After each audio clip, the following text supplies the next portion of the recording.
your basic purpose of visit to Goa today? Wait till tomorrow.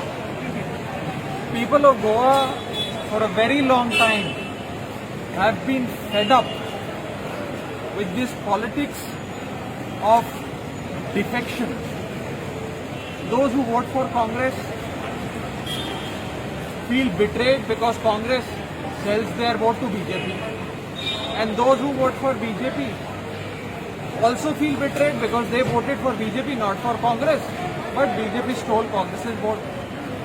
So people of Goa are sick and tired. To be honest, they are disgusted with this. And they are yearning for change.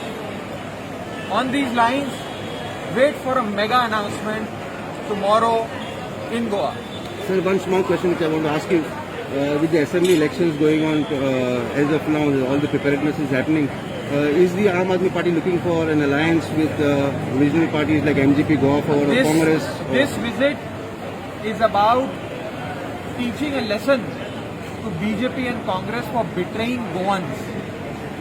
I will make a mega announcement tomorrow. Let's wait for that. Kejriwal Sahib is supposed to come soon to Goa. Kejriwal Sahib is loved by the people of Goa. People of Goa want Kejriwal Sahib to come to Goa very soon. And God willing, he will be with the people of Goa sometime soon. Contesting all the constituencies, sir. Aam Aadmi Party. I will let you know. Let's wait till tomorrow. Let's wait for the mega press conference tomorrow. Thank you.